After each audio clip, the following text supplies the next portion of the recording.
उसने शक्ति का सार्वजनिक प्रदर्शन किया। मतलब क्या है, सप्ताह में 3 बार उत्सव मनाता था। जब भी वो शिकार करने के लिए जाता है तो अपने साथ अंगरक्षक लेके जाता है, वो नंगी तलवार लेकर के चलते हैं।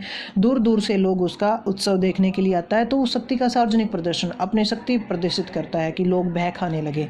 न्यायप्रियता पर उसने बल दिया भाई। मतलब उसका चाहे उसके परिवार का है, चाहे बाहर का है, चाहे कितने ही उच्च प्रतिष्ठित व्यक्ति है, लेकिन अगर उसको वो अन्याय करता है तो उसके खिलाफ कार्रवाई की जाती है। शासन प्रबंध में उसने सुधार किए, अलग अलग विभाग बनाए, गुप्तचर विभाग उसने बनाया, योग्य व्यक्तियों को उसने नियुक्त किया, जासूस गुप्तचर व्यवस्था उसने शुरू की भाई। तो ये उसका सारा का सारा आ जाएगा। उसके बाद बलबन के मूल्यांकन का अगर देखेंगे, देखो रक्त और लौ की नीति आती है तो क्या बताएंगे आप, पहले उसका स्टार्टिंग बताएंगे, फिर आप उसके प्रधानमंत्री की सफलताएं बताएंगे, फिर आप शासक की सफलताएं बताएंगे, फिर उसका मूल्यांकन भी थोड़ा सा बताएंगे 2-4 लाइनों में। तो दिल्ली सल्तनत का सबसे श्रेष्ठ और शक्तिशाली शासक ये था। उसकी नीतियों ने क्या किया, शासन की जो प्रतिष्ठा है उसको बढ़ा दिया।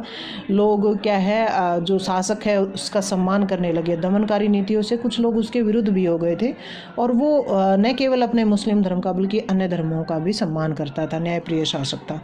अब यहाँ आ जाते हैं बलबन के उत्तराधिकारी। तो बलबन अपने बेटा जो है उसका बुगरा खां, उसको शासक बनाना चाह रहा है, लेकिन वो उसके जीवन काल में ही मृत्यु को प्राप्त हो जाता है। तो उसका पौत्र जो है केकू बाद 17 वर्ष की आयु में वो शासक बनता है, लेकिन ये अच्छा शासक नहीं है, योग्य है। कई बार तो नशे की हालत में दरबार में निवस्त्र भी पाया गया था भाई। और उसके एक सेनानायक है जलालुद्दीन खिलजी, उसने क्या किया, उसको नशे की हालत में कपड़े में लपेट करके यमुना नदी में फेंक दिया। और इससे क्या होता है, गुलाम वंश जो मामलुक वंश है उसका अंत हो जाता है, और उसके बाद क्या है, खलजी या खिलजी वंश की स्थापना होती है जो जलालुद्दीन खिलजी ने की थी।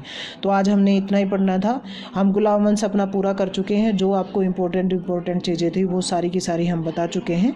तो इसको ध्यान से सुनना है, ये नहीं कि जो हमने बताया वही आपको याद करना है। 2 हमारे इम्पोर्टेंट क्वेश्चन हो गए हैं भाई। ओके।